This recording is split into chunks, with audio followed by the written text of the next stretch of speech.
Bonjour à tous et à toutes, bienvenue à ce webinaire sur le recyclage des prothèses par Handicap International. Nous sommes aujourd'hui à Vénissieux, dans l'atelier de démontage et de recyclage des prothèses, au sud de Lyon. Et on va passer une heure ensemble justement à évoquer ce projet qui a déjà une vingtaine d'années, géré par Handicap International. Et pour ce faire, pour vous en expliquer un peu des tenants et des aboutissants, je suis avec Patrick Petit, qui est le chef d'atelier de cet atelier à Vénissieux. Abder Banoun, qui est prothésiste-orthésiste à Handicap International, et Victoire Hubert, qui est la responsable, la manageuse du projet pour Handicap International. On a une petite heure ensemble où on va essayer de vraiment de cerner ce projet dans son ensemble, car les prothèses aussi, ça se recycle. Ça a une vraie utilité pour notre organisation d'avoir des prothèses recyclées. Et on va essayer de comprendre comment on organise ce recyclage à l'échelle internationale dans les pays où nous intervenons.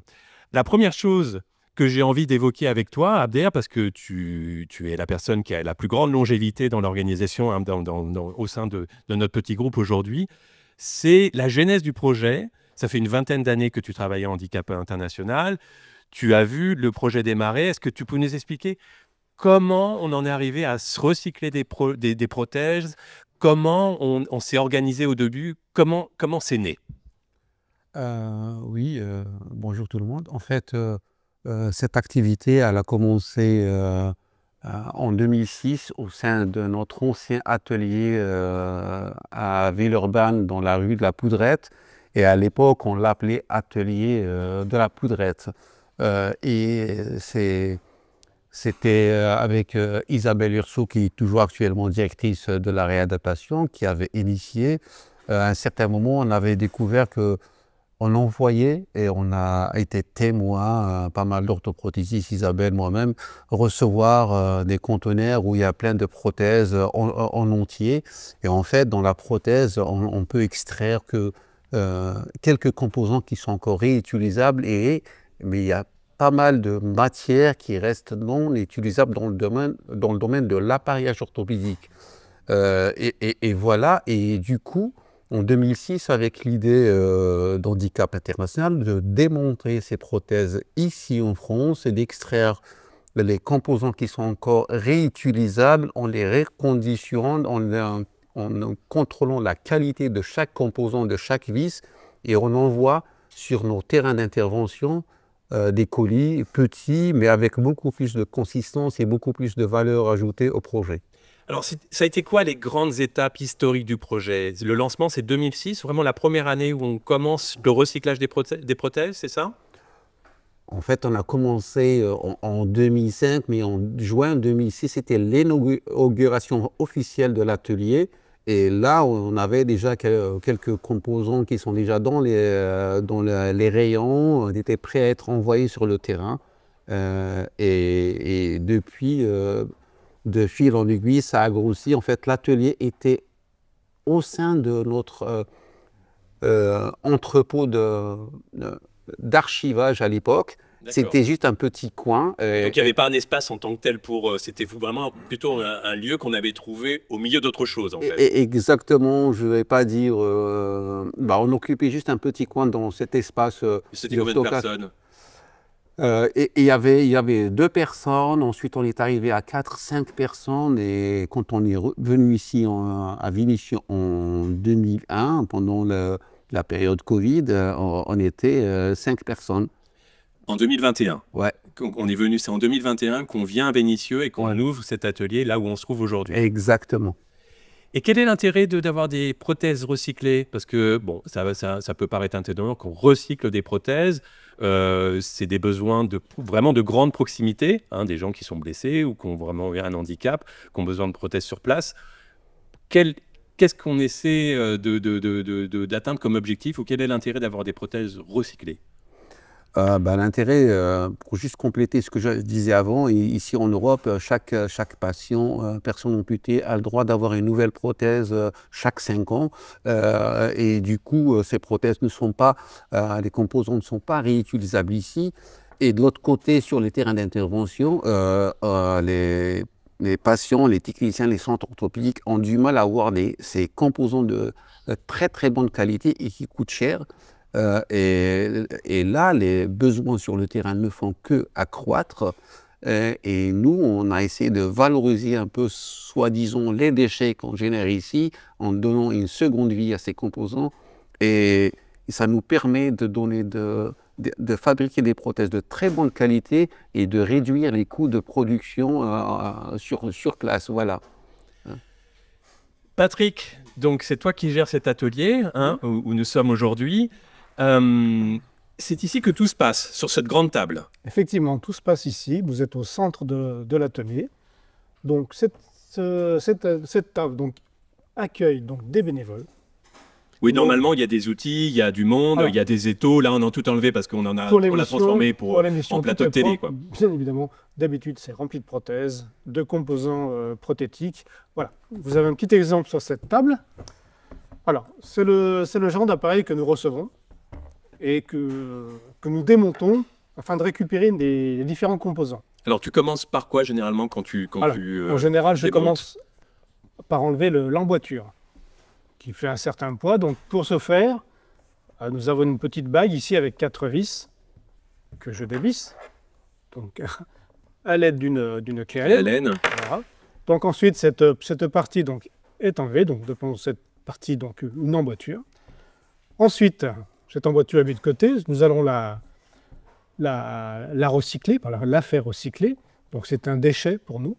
Voilà. Malgré tout, nous avons quand même une partie qui s'appelle une encre de stratification, donc qui solidarise donc la partie inférieure de la prothèse et qui maintient donc l'emboîture aux autres éléments.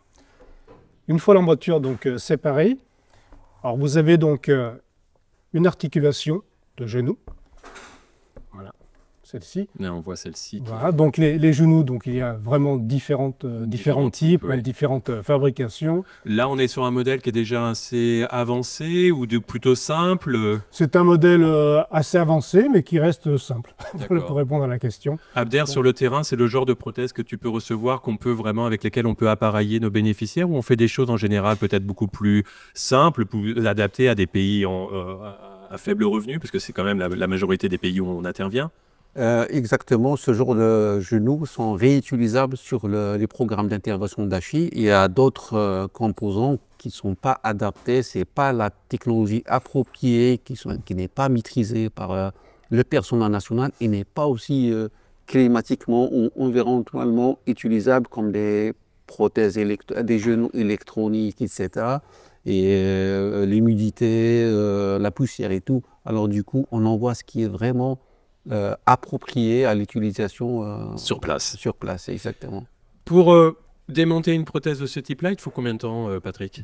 Pour la démonter, j'ai envie de dire 5 minutes. 5 minutes. Ah oui, c'est bon. Si tout va bien. Si tout va bien. Si tout va bien, si on ne tombe pas sur une pièce récalcitrante, en principe, les vis sont toutes collées, hein, avec une colle particulière. Donc, il suffit de chauffer cette vis et en principe, il n'y a aucun problème pour le dévissage. D'accord. Alors, toi, oui, je t'en prie, Victoire. Si je peux juste me permettre, si Patrick disait que cette partie-là, l'emboîture est un déchet pour nous, c'est parce qu'elle est moulée sur le moignon du patient. Et donc, elle n'est pas réutilisable pour un autre patient. Et c'est aussi pour ça qu'Abder disait qu'on démonte toujours les prothèses afin de récupérer les composants et de n'envoyer que des composants séparément parce que la prothèse doit être fabriquée au plus près du patient. Et notamment cette partie de l'emboîture qui est cruciale puisqu'elle est vraiment adaptée à l'anatomie du patient. Oui, ça c'est peut-être quelque chose qu'on peut expliquer au public. C'est-à-dire pourquoi démonter une prothèse pour la remonter sur place? C'est simplement parce qu'elle est adaptée à chaque personne. Effectivement. Là, peut-être que celle-ci, elle est adaptée à une personne et ça serait très très difficile de retrouver exactement la bonne personne qui puisse l'utiliser. C'est même pas possible, j'ai envie de dire. Là, on parle de démontage, mais on parle démontage, ensuite nettoyage et remise en bon état d'utilisation et contrôle de qualité. Et c'est un long processus. Démontage, c'est 5 minutes, mais chaque composant, chaque vis va être ensuite traité convenablement. Effectivement, et ça, on va voir ça ensemble. On va faire un petit tour de l'atelier. Tu vas nous montrer juste... Tu as combien de bénévoles qui travaillent et combien de jours par semaine ouverts? Comment c'est organisé cet atelier? Alors, nous avons donc une douzaine de bénévoles qui sont présents chez Limba. Donc, à raison, donc, nos ateliers sont ouverts le mercredi, toute la journée. Donc, une grande partie vient le matin. Donc, nous avons à peu près entre 6 et 8 bénévoles. Voilà, à peu près. Et on a deux personnes derrière nous, Voilà. on va aller les voir, hein, Jean-Luc et Alain qui sont juste derrière, qui sont en train de travailler. On va leur dire un petit bonjour tout à l'heure. Entendu. Donc, oui, 6 à 8 bénévoles qui sont là tous les mercredis matins. Donc, nous avons des personnes qui viennent régulièrement, des bénévoles qui viennent régulièrement, d'autres un peu moins, parce que ce sont des gens qui soit sont étudiants, soit donc travaillent. C'est pas forcément des personnes qui ont au départ une formation dans l'appareillage. Pas forcément, aucune particularité est nécessaire. En fait, une petite dextérité manuelle, simplement. Et encore, voilà, donc... Et c'est toi qui les as formés, qui leur apprend un peu comment... J'apporte effectivement une petite formation au départ, effectivement, avec quelques règles de démontage, quelques précautions, et ensuite, libre à eux de savourer ce petit moment. Surtout que tu m'expliquais que vous êtes tous ensemble ici, Oui. et l'ambiance est plutôt sympathique. Ah, l'ambiance est très sympathique, oui. Donc nous sommes tous installés autour de cet établi. Chacun donc a en charge de démonter 1, 2, 3, 4, 5 prothèses. Et ensuite, il n'y a aucun concours de vitesse. Donc on est là aussi dans un moment convivial. Et puis on discute. Et puis tout en travaillant, c'est possible aussi. Avant qu'on fasse un petit tour de l'atelier pour qu'on montre au public un petit peu à quoi ça ressemble, Abder, est-ce que tu peux prendre derrière toi une vieille prothèse qui a une trentaine ou une quarantaine d'années, qu'on puisse voir la différence entre ce qu'on fait maintenant et le type de prothèse? Tu prends celle que tu veux, il y en a 2 qui sont à disposition. On va pouvoir voir un petit peu vraiment l'évolution de l'appareillage sur les décennies. Et avoir quelques explications de votre part. Donc là, on en a une, par exemple, on voit que c'est en bois et en métal. Celle que tu as dans les mains, c'est pareil, c'est un assemblage métal et bois. Ça a l'air très lourd. C'est lourd? Oui, c'est lourd, c'est exactement ça. C'est les toutes premières prothèses d'handicap international faites sur le terrain. Il y a 40 ans, quoi, au début des années 80. Exactement. C'est comme ça que Hachi a commencé avec cuir, acier, bois et caoutchouc. Un peu, c'est des pneus recyclés qu'on essaye un peu de donner un peu de... L'idée, c'était d'avoir que des matériaux locaux. C'est vraiment fait sur place. Exactement. C'est pour ça qu'on parle de la technologie appropriée, parce que l'explication de la technologie appropriée, il faut que ce soit disponible, maîtrisé par le staff, réparable, et voilà, et abordable par l'utilisateur. Voilà, ça c'est une ancienne qui est hyper lourde, hein, vraiment, qui porte. Il est assez rigide, alors que là, on a une articulation au niveau du genou. Ils avaient besoin des ceintures, des sangles et tout pour la porter, parce que là c'est vraiment pas facile à bouger avec. De le jour, avoir des prothèses qui, en fait, voilà, c'est hyper... alors voilà, là, léger, quoi. Là, on a un des exemples les plus récents, parce que là, on a une emboîture imprimée 3D, c'est ça? Pour celle-ci, la blanche? Oui, exactement. Ça, c'est une prothèse. Voilà, ça, c'est les dernières étapes d'Hachi, de découverte, l'innovation, ce qu'on appelle l'innovation frugale, parce que je dis frugale, ça, c'est l'impression 3D, la partie qui est vraiment personnalisée, adaptée au patient, imprimée, scannée et imprimée 3D sur le terrain, par exemple. Ça, c'est une emboîture, une prothèse qui nous vient d'Ouganda. L'impression est faite vraiment sur un vrai patient. Et le reste est recyclé. Et le reste, c'est des composants de cet atelier. Voilà. Et voilà, c'est le pied avec Hachi, recycle. C'est comme ça qu'ils écrivaient les anciens bénévoles. Tout ça, en fait, ça permet d'avoir des composants de qualité, comme vous voyez, très légers. Très sûr, et qui réduit le coût Et les déchets. Et les déchets. Ouais. Et je suppose que le confort d'utilisation, c'est le jour et la nuit entre cette prothèse-ci ou celle-là, et puis les 2 autres qui sont beaucoup plus récentes. Absolument rien à voir, oui. Et absolument rien à voir. Patrick, on fait un petit tour? Tu nous montres un petit peu l'atelier. Hein. Alors, il y a une partie que vous n'allez pas pouvoir voir, qui est derrière les caméras, mais vous avez l'essentiel ici. Donc, déjà, on a un petit peu des orthèses ici, je vois. Alors là, on recycle aussi. on recycle aussi, donc on récupère, donc différentes entreprises nous donnent des fins de stock ou des fins de série d'orthèse. d'orthèse. Bon, là, il n'y a rien à assembler ou à Non, désassembler. ça c'est des récupérations, bon, Voilà. c'est du commun, enfin c'est... Voilà. D'accord. Donc, à chaque fois que nous faisons un colis que nous expédions dans différents pays, nous mettons quelques orthèses à disposition. Au fond, on a plein de morceaux, soit d'emboîture. Alors, toutes les emboîtures que nous avons prélevées sur les prothèses, donc je les mets donc, à cet endroit. Et puis, donc, à un certain moment, donc, avec nos bénévoles, nous récupérons ce que nous appelons les encres. D'accord. Voilà, pour celle-ci. Voilà. Donc nous découpons une partie de l'emboîture, ce qu'on appelle la cupule. Ensuite, pour récupérer la pièce qui est à l'intérieur, qui va solidariser le genou ou le reste ou le tube, donc j'ai un petit four. Un four à micro-ondes. C'est pas un four à micro-ondes, pas un four à micro-ondes. c'est un four classique. Et qu'est-ce que tu fais? Tu fais fondre, Alors, tu fais chauffer simplement. Je fais chauffer donc cette partie. Donc une fois chaud, donc à une certaine température, la résine fond. Et ensuite, ça peut me permettre de récupérer la pièce qui est à l'intérieur. D'accord. Voilà. Et ensuite, cette pièce est nettoyée, rangée et stockée pour un éventuel départ. Là, on voit qu'il y a plein de pieds. Là, Ici. c'est notre stock de pieds. D'accord. Donc, ce stock est classé par style de pied. Donc là, vous avez des pieds dynamiques. Alors, donc, de pieds de structure ou de technique, tu veux dire. Alors, voilà, donc c'est un pied dynamique, donc un pied en... C'est-à-dire qu'il est flexible, c'est ça? C'est ça, donc avec une arme en carbone. D'accord. Donc le carbone a la particularité d'offrir un certain dynamisme pour le passage du pas. Ou de souplesse. Voilà, une différente souplesse. Voilà. Parce que ce n'est pas forcément le cas pour toutes les prothèses de pied. Pas pour tout. Donc nous avons des pieds différents aussi, des pieds articulés, des pieds sages ce sont des pieds avec de la mousse à l'intérieur, ce sont les pieds les plus simples. Et là, on voit qu'il y a différents types de pointures. En fait, il y a des pieds Alors, nous grands avons- et tout ça. nous avons Pour une toutes les question pointures. d'esthétique, pour être en harmonie avec le reste du corps. Effectivement, donc on s'adapte sur le pied opposé. Donc si vous chaussez du 42, effectivement le pied opposé sera effectivement du 42. Plus agréable. C'est plus agréable. Et là, on va dire un petit bonjour à Alors- Alain et Jean-Luc, qui sont justement en train de travailler. Est-ce que vous pouvez nous expliquer ce que vous êtes en train de faire? Là, je viens de démonter l'emboîture.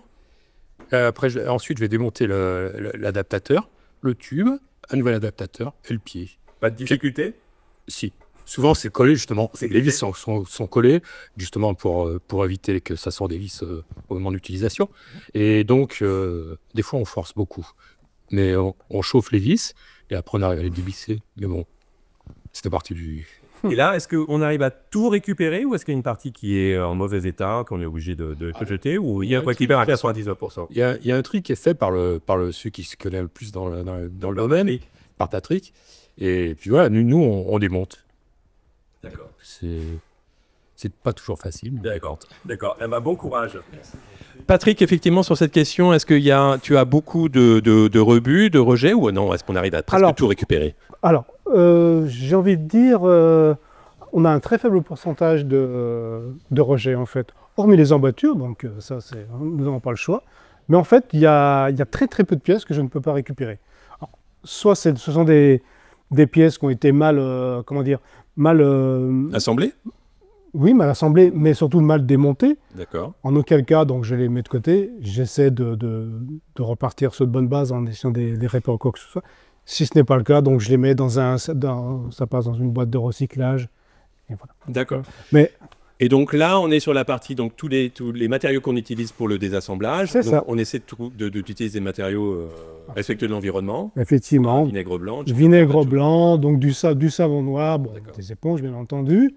Et puis voilà, des produits, pour laver les pieds, donc des produits non polluants. On essaie. D'accord. Là, on a les différents composants en fait des prothèses de C'est pied, ça. hein, des tubes et tout ça. C'est ça, donc toutes les pièces sont stockées ici, donc référencées donc avec comme nous avons un catalogue Limba, donc toutes ces pièces, toutes ces références nous sont propres, c'est nous qui les avons mis en place, donc c'est propre à Limba.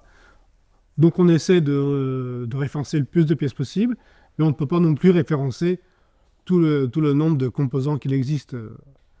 On ne s'en sortirait pas, donc on essaie de rassembler par famille les différents composants. Et là, on a un petit peu aussi des prothèses pour enfants. On n'en a Alors- pas beaucoup, mais on en a un peu. alors, nous Est-ce avons que tu très- peux nous montrer. Oui, alors nous avons très très peu de pièces pour enfants. Heureusement, j'ai envie de dire. Donc alors, par exemple, nous avons un petit pied pour enfant. C'est vraiment un très jeune enfant. Donc, les pieds sont vraiment réduits. Articulation de genou. Donc, moitié pupitre, on va dire, voilà. Alors, un cube. Le montage donc, se fait assez rapidement. Enfin, pour la partie qui n'est pas la partie d'emboîture. Un adaptateur. Une sorte de cheville, en fait, ou Voilà. un peu à ce niveau-là. Et le pied. Et le pied ici. Et voilà. On n'a plus qu'à visser. Et ensuite, il vous resterait D'accord, l'emboîture à faire qui est réalisée donc, par les spécialistes sur place. donc assez rapide à monter, en fait. Le montage oui, de la partie inférieure reste assez rapide.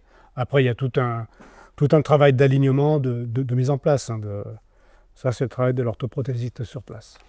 On va rejoindre Patrick et Victoire à l'atelier. Pas Patrick, Abder. et Victoire. Patrick, c'est toi, je pense que son prénom est très bon. Abder, j'ai une question pour toi. Est-ce qu'il y a des types de prothèses ou des types de composants qui sont particulièrement demandés sur le terrain? Oui, nous avons les pieds. Les pieds, en fait, on a constaté que les pieds Satch, en fait, qui sont rigides, qui sont très demandés parce qu'on couvre beaucoup plus l'Afrique. Et voilà. Tu as les connecteurs, les tubes, ça, on n'a pas le choix. C'est un classique, c'est une base de faire pour monter une prothèse. Et puis, tu as les genoux qui sont un peu de moyenne classe, de moyenne génération, qui sont très appréciés par les utilisateurs dans les contextes où on travaille, quoi. Là, Patrick, aujourd'hui, l'atelier n'est pas très encombré. On a des périodes, le flux peut varier. Oui. Il y a des moments où on reçoit énormément de prothèses C'est ça. à démonter, d'autres moments où il y a peut-être des périodes de creux, ça c'est normal. Et là, tu as une capacité de combien de stockage en fait dans cet atelier? Alors, j'ai envie de dire, elle est infinie. J'aimerais dire une capacité infinie. Bon, au bout d'un moment, effectivement. Donc, j'ai envie de dire qu'on pourrait récupérer peut-être un millier de prothèses. On pourrait stocker un millier de prothèses, à peu près. Victoire, donc tu gères le projet pour Handicap International. Ça fait 1 an que tu as rejoint. Alors, j'ai envie une question un petit peu personnelle au début. Qu'est-ce qui t'a motivé à rejoindre ce projet? Parce que tu viens d'un univers totalement différent au départ. Ou pas totalement? Explique-nous ça. Qu'est-ce qui t'a intéressé dans le projet de Limba? Alors déjà, ce qui m'a intéressée, c'est donc, moi je viens de l'humanitaire médical. Et donc, Oui, déjà, c'est la pas question- complètement étranger non plus. Oui. Mais en effet, la question de l'appareillage du handicap m'a intéressée. Et puis, comme l'a dit Abder, la question de l'appareillage, c'est vraiment ce qui est au cœur de l'histoire de Handicap International. Donc, rejoindre Handicap International à travers un projet d'appareillage, c'était vraiment passionnant. Et puis, ce qui m'a intéressée, c'est ce projet où, comme l'a dit Abder, une histoire assez longue, mais finalement un projet qui était resté à une taille assez réduite. Et qu'aujourd'hui, on essaye de faire grandir avec des nombreux défis à tous les étages, j'ai envie de dire, mais une forte communauté aussi de personnes et d'organisations qui se mobilisent autour de ce projet et qui rendent vraiment les choses intéressantes. Alors, c'est vrai que la réadaptation et l'appareillage chez HI, c'est vraiment notre cœur de métier. On a plein d'activités, mais l'appareillage, c'est le cœur de métier. On est présent dans combien de pays pour l'appareillage? 40aine, une 50aine? Oui, aux environs, oui, entre 50 et 60 pays dans le monde. Et puis voilà, on essaye de grossir selon nos capacités. Les demandes ne cessent d'accroître et les demandes, et puis la qualité de la prestation, si je peux dire, de cet atelier ne fait que de grandir aussi. On a des demandes qui nous viennent de partout pour avoir des donations de la part d'Achi et à travers Limba. Voilà, on a marqué un peu cette époque sur la question de l'écologie, l'environnement et la qualité des appareillages qu'on commence à fournir. On a commencé par cuir, bois, acier. Maintenant, on termine avec des produits nobles. Voilà. Alors Victoire, avant justement de parler de la gestion du projet, des arrivages, des commandes, comment ça vient ici dans l'atelier et comment ça peint sur le terrain et comment tu gères tout ça, pourquoi ce nom Limba? Est-ce que tu peux nous expliquer Oui. qu'est-ce que ça veut dire? Tout à fait. Donc, le nom précèdent du projet, c'était Recycleg, qui était aussi plutôt un bon nom. Mais le problème, c'était le mot recycleg, recyclage, qui, notamment en anglais, faisait un peu référence aux déchets et donc avait une connotation un peu négative. Donc, on a beaucoup réfléchi sur le nouveau nom. Et donc, on est arrivé au nom de Limba, à la fois en référence à limb en anglais, qui veut dire membre. Donc, on voulait un nom qui soit vraiment international parce qu'on est en contact avec beaucoup de pays du monde. Donc, on voulait vraiment un nom qui soit adaptable, on va dire, dans un maximum de langues. Et puis, Limba, c'est aussi un arbre. Et il nous semblait que c'était tout à fait justifié pour ce projet, qui est vraiment, comme je disais, un projet avec de nombreuses ramifications, de nombreux liens. Aussi bien ici, en France, en Europe, et puis dans nos pays d'intervention, comme je vais le détailler un peu plus tard. Et puis, on a rajouté 2 i pour faire référence à 2 jambes. Voilà. Alors j'ai oublié de dire à nos spectateurs que on aura 10 minutes, un quart d'heure à la fin de l'émission. Si vous pouvez poser vos questions, hein, pour l'instant, vos micros, vos caméras sont fermés, mais le dernier quart d'heure, vous pourrez les ouvrir et on ouvrira vos micros et vous pourrez directement interagir avec nous et on répondra à vos questions. On aura donc vraiment le dernier petit quart d'heure pour cela. Sur le projet Limba, donc, comment on gère le flux? D'où viennent les prothèses? Et combien on en reçoit à peu près, la capacité ou quelle est la moyenne de flux qu'on a? Donc, les prothèses, elles nous viennent principalement de nos partenaires orthoprothésistes qui collectent les anciennes prothèses usagées qui ne sont plus utilisées par leurs patients. Donc, c'est une mobilisation à la fois en France, en Belgique et en Suisse. Donc, c'est une mobilisation à la fois des personnes amputées qui vont ramener leurs prothèses, ramener leurs anciennes prothèses, donc faire cette démarche. Et puis, des professionnels, des orthoprothésistes qui vont sensibiliser leurs patients et puis récupérer les prothèses. Donc, on essaye d'établir des partenariats à la fois avec des grands réseaux d'orthopédie comme Alors, Protéa. c'est où? C'est à Lyon, à Leeds? C'est Dans toute la France. Dans toute la France. Voilà. On a des points de collecte et puis ça vient par camion. Exactement. Donc en fait, donc on a un partenariat à la fois avec donc le grand réseau d'orthopédie qui est Protéa, mais aussi on est en train maintenant d'aller plus vers aussi des centres indépendants, donc de les contacter un par un pour leur demander s'ils seraient intéressés par collaborer avec notre projet. Et c'est là, en effet, où toute la question logistique se pose, de comment acheminer ces prothèses vers nous. Peut-être même un jour directement des personnes amputées qui pourraient mettre leurs prothèses dans un carton et nous l'envoyer.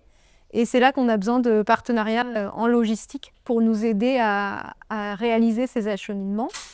Et aujourd'hui, on est en train également de développer la collecte en Belgique.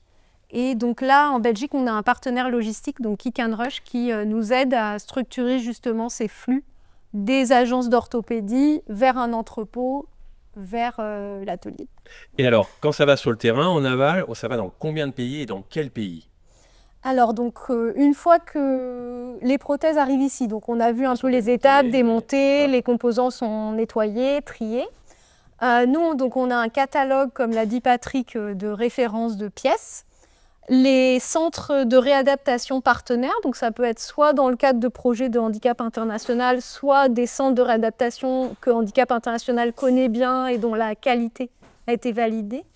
Donc dans ces centres, les orthoprothésistes nous passent commande des pièces dont ils ont besoin pour appareiller leurs patients. Quel pays, par exemple, en ce moment? Donc, par exemple, on a récemment envoyé des pièces. Donc, on a envoyé l'an dernier en Ouganda, au Rwanda. On a préparé une commande récemment pour l'Éthiopie. On en a aussi envoyé en Afrique de l'Ouest, au Togo. Donc voilà, on a envoyé au Yémen. Donc ça, c'est aussi intéressant. C'est qu'un des objectifs de Limba, c'est aussi de fournir des composants pour la formation des futurs orthoprothésistes. D'accord. D'appuyer des écoles, donc c'est ce qu'on a fait par exemple au Yémen, ce qui va permettre aux étudiants de pas seulement étudier en théorie les pièces, mais de pouvoir les manipuler avec leurs professeurs et de voir par exemple différents types de genoux, différents types de pieds, etc. Et elles sont envoyées dans ces pays-là parce qu'ils n'arrivent pas à trouver ces composants-là ou parce que c'est très très difficile à produire, le marché ou le réseau est pas structuré. Pourquoi faire appel à nous? Donc, en fait, nous, ce qu'on propose, c'est un complément de ce qui existe en termes de marché local d'approvisionnement en composants prothétiques. Notre objectif n'est pas de remplacer, mais de compléter. Comme l'a dit Abder, beaucoup de personnes amputées n'ont pas accès aujourd'hui à une prothèse. Donc, l'idée, c'est de pouvoir permettre à plus de personnes, notamment des personnes vulnérables, d'avoir accès à un appareillage. Et en effet, les composants prothétiques restent dans l'ensemble chers. Et pas tout le monde peut financer sa prothèse. Vous sauriez évaluer la différence de coût entre une prothèse recyclée et une prothèse neuve sur le terrain? Quelle est la différence? Ça coûte 2 fois moins cher, 3 fois moins cher? Vraiment, c'est vraiment intéressant financièrement d'avoir une prothèse recyclée? Oui. On a, avec l'INSA, par exemple, avec l'Institut national des sciences appliquées, on a fait une étude. C'était pas ciblé pour l'INBA, mais c'était pour voir la différence entre toutes les technologies, thermoformage, stratification en résine et impression 3D. Et l'étude était intéressante pour prouver que l'impression 3D est plus économiquement favorable, écologiquement et en qualité aussi. Mais ensuite, on a dit on rajoute à la fin un petit chapitre. Si on rajoutait encore à cette apport d'Achille sur l'impression 3D, les composants LINBA, et du coup, l'étude, par exemple, c'est une prothèse transtibiale, j'enlève la main-d'œuvre parce que ça varie d'un pays à l'autre, hein. Le coût de revient en matériaux, en matières premières, c'était 431 € en stratification, juste la matière, sans main-d'œuvre, sans énergie, et si on met l'impression 3D plus l'INBA, on arrive à économiser 83% du coût de revient. D'accord. Donc c'est 3 fois moins cher pour une qualité qui est similaire. Oui, qui est similaire, voire meilleure sur le renvoi des composants qui coûtent cher. Ça, c'est vraiment, on a des composants, on peut dire le Graal de l'orthopédie qu'on reçoit ici. Il y a des genoux qui coûtent 4 000, 5 000 €, hein, que le composant. Alors Victoire, avec ce projet, on a des vraies ambitions, hein. On sait qu'on l'a depuis une vingtaine d'années, que ça n'a fait que monter en puissance, mais on a des perspectives pour l'avenir, vraiment de se développer, et tu vas nous dire à quelle échelle, aussi de déménager, parce que tu peux nous raconter justement les objectifs qu'on a pour ce projet. Oui, tout à fait. Donc c'est déjà en effet un objectif de passage à l'échelle. Donc dans les années précédentes, le projet traitait à peu près 300 prothèses par an. L'année dernière, on en a fait 550. Et cette année, on espère atteindre 2000. Donc c'est un grand pas en avant. Et d'augmenter comme ça, donc jusqu'à arriver environ à 6 000, 8 000 prothèses par an en France, mais aussi en développant la collecte chez nos voisins, par exemple la Belgique et la Suisse, comme on est en train de faire aujourd'hui, pourquoi pas l'Allemagne un jour. Donc voilà, ça c'est un premier objectif. Évidemment, l'objectif, c'est pas de collecter des prothèses pour collecter des prothèses, il faut aussi trouver des centres de réadaptation en aval qui sont intéressés par nos composants. Donc il y a aussi toute une démarche de proposer notre projet, de proposer les composants qu'on peut offrir. Et puis, donc en effet, dans le cadre de cette montée en volume et puis dans le cadre du déménagement des bureaux de Handicap International à Villeurbanne, l'atelier va aussi déménager en 2027 vers ce nouveau site qui permettra d'avoir un espace plus grand et surtout un espace qui est fait pour cet atelier, puisqu'ici on loue les locaux, donc de pouvoir vraiment adapter tous les paramètres, la ventilation, etc. pour travailler dans des conditions optimales. Oui, parce que là, pour l'instant, le siège handicap est à Lyon, près de l'Institut Lumière. On est censé déménager dans 2 ans à Villeurbanne. Et au sein du siège à Villeurbanne, il y aura un espace, un atelier dédié et donc configuré, peut-être conçu vraiment pour faciliter la gestion, le démontage et la gestion vraiment du recyclage. Donc c'est l'idée, ça montre en vrai de l'ambition qu'on a derrière de se spécialiser, d'améliorer cette spécialisation-là. Et si je peux ajouter une perspective, c'est aussi de donner une vraie mission sociale à l'atelier, puisqu'on aimerait dans le futur pouvoir aussi transformer l'atelier en espace de travail qui puisse accueillir des personnes handicapées et pouvoir les accompagner et voilà, leur permettre de travailler dans l'atelier. Donc ça, c'est aussi une perspective pour le futur. Un objectif d'inclusion, oui. Pour l'instant, on n'en a pas. Pour l'instant, non. Pour l'instant, on se repose sur le bénévolat. Oui. Voilà. Mais dans le cadre d'une augmentation des volumes... d'avoir des, Dans les objectifs. des employés, des salariés et des Mm. personnes handicapées Tout à fait. qui puissent participer justement Tout à fait. à l'atelier. Il nous reste encore une petite dizaine de minutes avant de vous prendre des questions des spectateurs. Et moi, j'ai envie de vous poser la question, est-ce que on sait si les besoins en prothèses vont augmenter dans les prochaines années ou est-ce que ça va être stable dans quel contexte on se place, nous? Oui, malheureusement, si avec l'augmentation des conflits, des catastrophes naturelles, des accidents de circulation, les maladies cardiovasculaires, le diabète, etc., le nombre d'amputés ne cesse d'augmenter. Dommage qu'on en arrive là, mais aussi ça nous motive, nous, à faire beaucoup plus d'efforts, à essayer de chercher d'autres gisements, explorer d'autres donateurs afin de collecter, de fournir ces matériaux, ces composants dans les pays où les programmes d'ACHI, comme l'a mentionné tout à l'heure Victoire, et voilà, des pays comme par exemple le Madagascar, où ils ont vraiment, ils peinent à importer des composants, tout vient de l'étranger, et le ministère de la Santé n'arrive pas à combler ce besoin. Et ACHI a considérablement donné beaucoup de composants vers des centres, 4 centres orthopédiques, voilà. Alors ça, on sait, Victoire, tu sais s'il y a un certain nombre de pays qu'on a dans le viseur, qu'on n'y est pas encore, mais on veut vraiment développer spécifiquement vraiment le recyclage de prothèses, l'envoi de nos prothèses, de nos composants dans ces pays-là? Eh ben, peut-être que je reviendrai sur le cas du Yémen, où on a appuyé en premier, en effet, l'école d'orthoprothésisme, mais où aussi... C'était il y a quelques mois. Hein. Voilà. Et où aussi, Abder pourra en parler beaucoup mieux que moi, mais Handicap International vient d'appuyer l'ouverture d'un nouveau centre de réadaptation. Donc c'est par exemple un pays où il sera intéressant de pouvoir expédier un plus grand nombre de composants Limba pour permettre à plus de personnes d'être appareillées. Effectivement, pour compléter un peu le Yémen, pour dire de cette école, c'est une école d'orthoprothésistes pour une licence en orthoprothèse montée par ACHI. Hein. C'est une première en fait.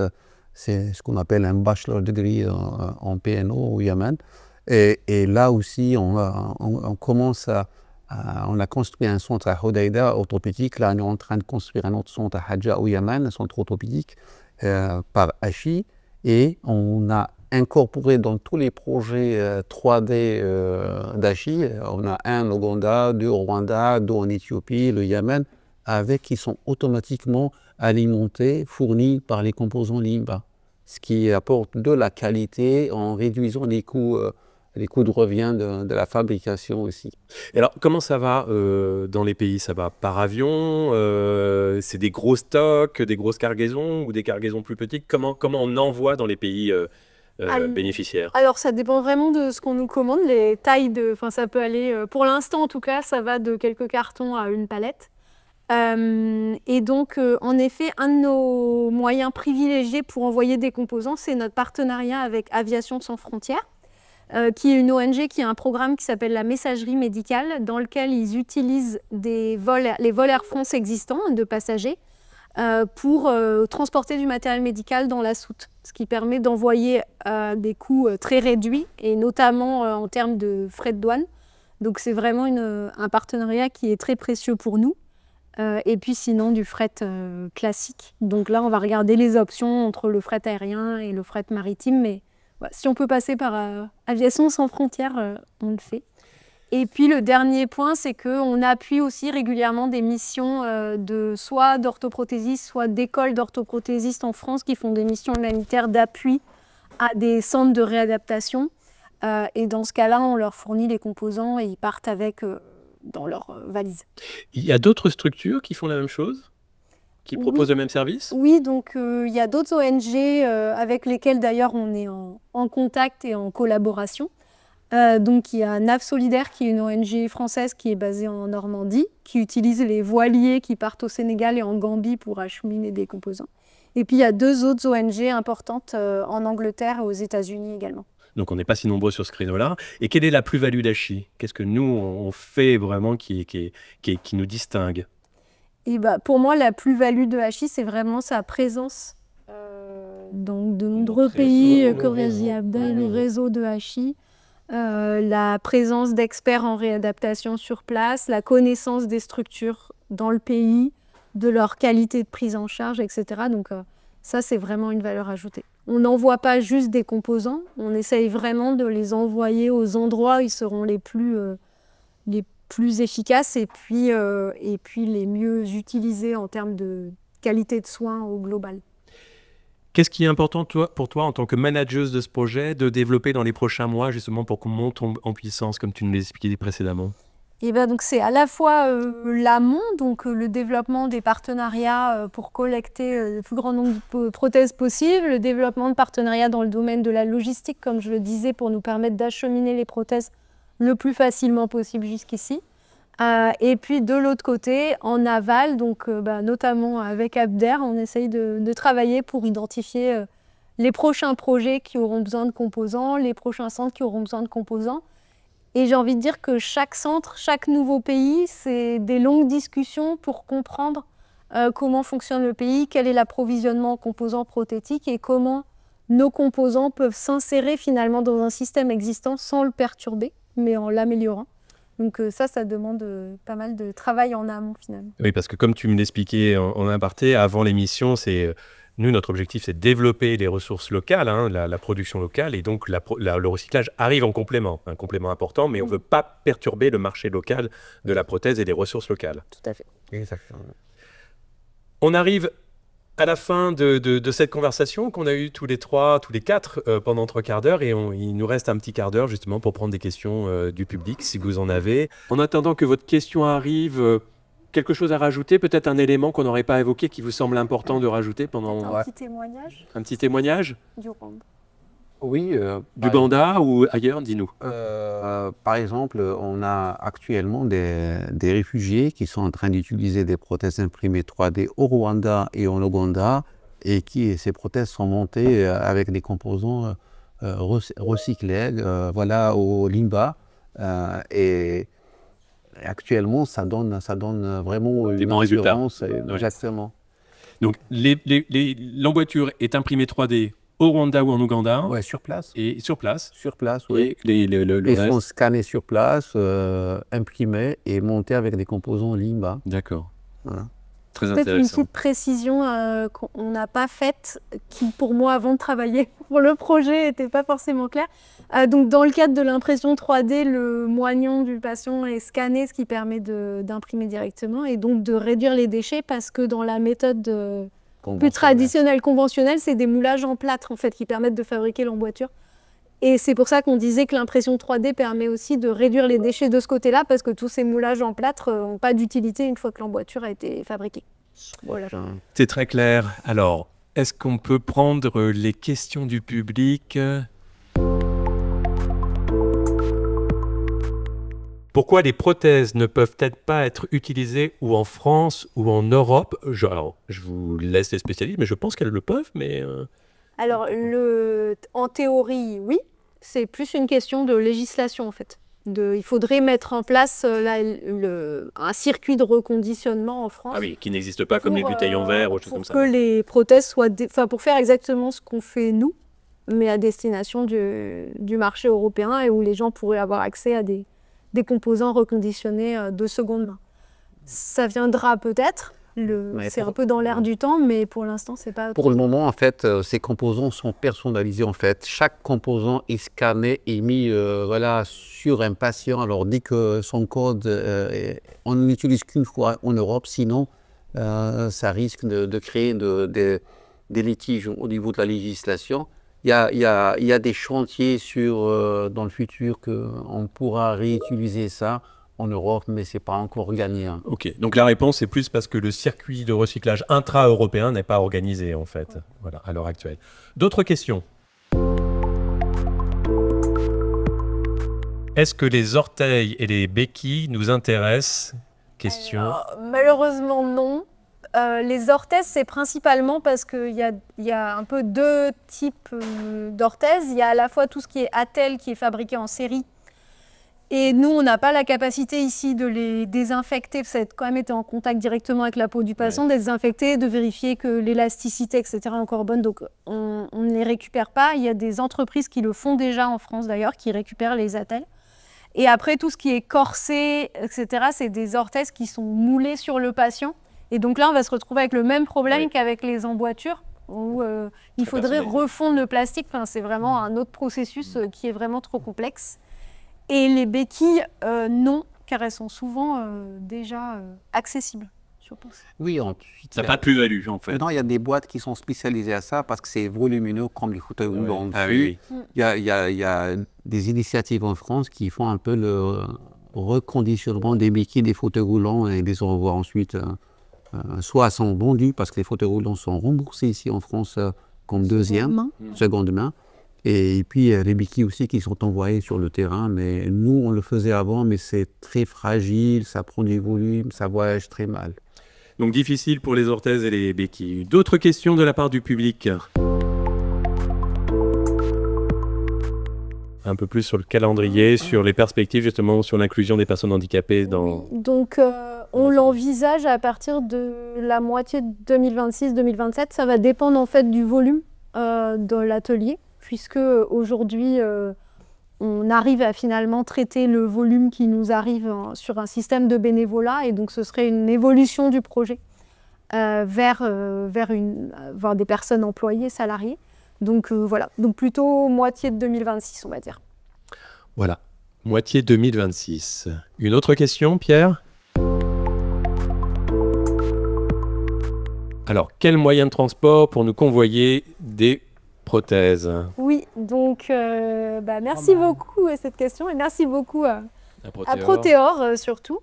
Donc on a plusieurs moyens. Donc si c'est dans notre rayon d'action avec Patrick, on va dire on prend la camionnette et on va les chercher nous-mêmes. Donc ça c'est pour tout ce qui est Auvergne-Rhône-Alpes, Bourgogne-Franche-Comté, donc autour de Lyon.